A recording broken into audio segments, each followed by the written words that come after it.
नाम का आदमी अपनी पत्नी और 2 बच्चों के साथ रहता था। दीनू गांव के सेठ किशोरीलाल के पास नौकरी करता था। किशोरीलाल के पास बहुत सी पालतू बकरियां थी, जिनमें से एक बकरी गर्भवती थी। बकरी ने जिन बच्चों को जन्म दिया, उनमें से एक बच्चा बहुत ही कमजोर पैदा हुआ। वो अक्सर बीमार रहता था। एक दिन सेठ गुस्से में बोला, अरे दीनू, एक काम कर, इस बकरी के बच्चे को तू कहीं दूर जंगल में छोड़ा। हर समय इसकी वजह से और भी बकरियां बीमार होने लगी हैं। हमें बीमार को नहीं रखना। ठीक है मालिक, मैं कल सुबह ही इसे जंगल छोड़ाऊंगा। अगले दिन दीनू बकरी के छोटे से बच्चे को जंगल में छोड़ने के लिए चला जाता है।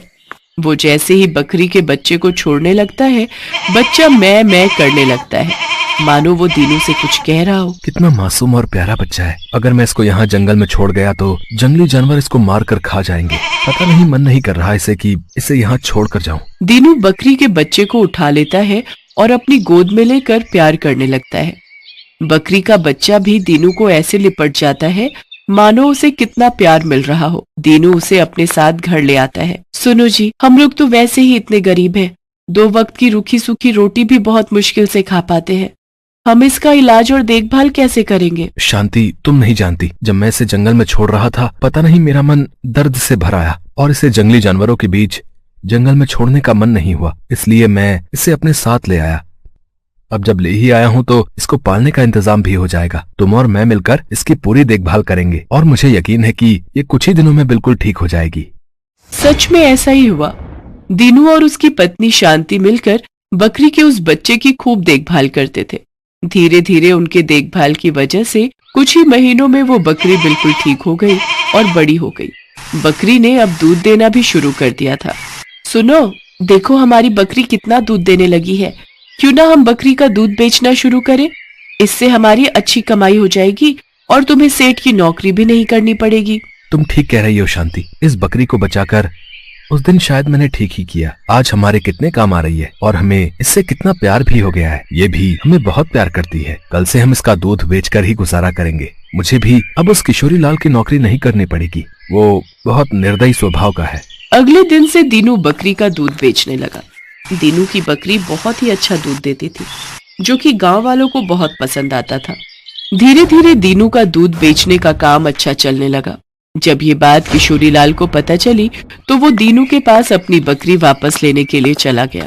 क्यों बे दीनू, मेरी बकरी का दूध बेचकर तू बहुत पैसे वाला बन गया है। तूने मेरे घर नौकरी भी करनी छोड़ दी है। चुपचाप मेरी बकरी वापस कर, वो बकरी मेरी है। किशोरीलाल जी, आपने तो इसे जंगल में छोड़कर आने के लिए दिया था ना। आप तो कब का इसे भुला चुके थे। वो तो मैं था जो मैं इस बेचारी को अपने घर ले आया। आज ये मेरे कारण जिंदा है। मैंने इसकी देखभाल की है। तू ऐसे नहीं मानेगा। मैं पंचायत में ये बात रखूंगा। किशोरीलाल पंचायत में अपनी बकरी वापस लेने की बात कहता है, पर पंचायत का मुखिया दीनू की तरफ था। देख किशोरीलाल, दीनू ठीक कह रहा है। तूने तो इसे बीमार और मरियल समझकर दीनू को इसे जंगल में छुड़ाने के लिए बोला था ना। मैं ठीक कह रहा हूँ ना? अभी वो तो दीनू ने ही इसकी देखभाल करके इसे पाल पोस कर बड़ा किया है। अब इस बकरी पर दीनू का हक है। मुझे कोई और रास्ता ढूंढना पड़ेगा। इस बकरी को तो मैं हथिया कर ही रहूंगा। किशोरीलाल गुस्से में वहाँ से चला जाता है और उसी रात लड़कों को कहकर बकरी को उठवा लेता है। चुपचाप इस बकरी को यहाँ बांध दो, ये यहीं रहेगी। मैं भी देखता हूँ कौन इसे यहाँ से लेकर जाता है। किशोरीलाल बकरी को अपने पास ही रख लेता है। सुनो जी, चलो हम सेठ के घर जाकर अपनी बकरी वापस ले आते हैं। वो कैसे हमारी बकरी को चुरा कर ले गया? उसकी इतनी हिम्मत? शांति, मुझे भगवान पर पूरा भरोसा है। वो हमारे साथ कुछ गलत नहीं होने देंगे। मैं जानता हूँ हमारी बकरी हमारे बिना नहीं रह सकती। वो हमारे पास लौटकर जरूर आएगी।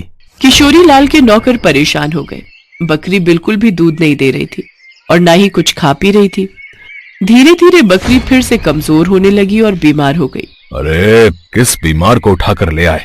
इसे तो वापस उसी दीनू के पास छोड़ाओ।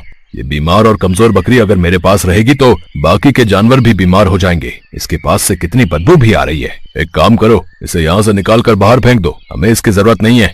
किशोरीलाल के आदमी बकरी को घर के बाहर छोड़ देते हैं। बकरी दीनू के घर का रास्ता जानती थी। वो तो बहुत खुश थी कि वो अपने मालिक के पास वापस जा रही है। दीनू और शांति दोनों आंगन में उदास बैठे थे। तभी उन्हें अपनी बकरी की आवाज आती है और वो खुशी से दौड़ कर देखते हैं। उनके सामने उनकी बकरी खड़ी थी। सुनो जी, हमारी बकरी देखो वापस आ गई है। हे भगवान, किशोरीलाल ने इसकी क्या हालत कर दी। कितनी कमजोर हो गई है। मैंने तुम्हें कहा था किशोरीलाल इसका बिल्कुल भी ध्यान नहीं रखेगा।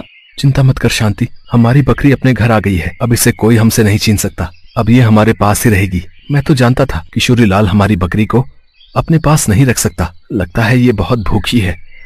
जाओ तुम इसका खाना ले आओ, न जाने इसने कब से नहीं खाया। अपने घर वापस आकर बकरी बहुत खुश थी। कुछ ही दिनों में वो फिर से बिल्कुल ठीक हो जाती है।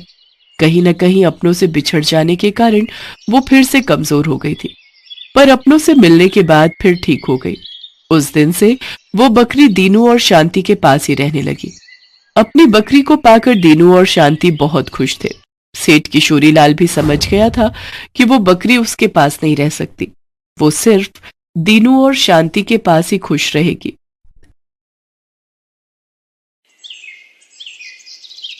उर्मिला माधोपुर गांव में रहती थी।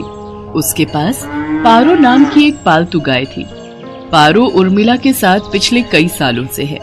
पति के देहांत के बाद इसी गाय के सहारे उर्मिला ने अपने परिवार को चलाया। उसकी गाय का दूध पूरे गांव में मशहूर था। गांव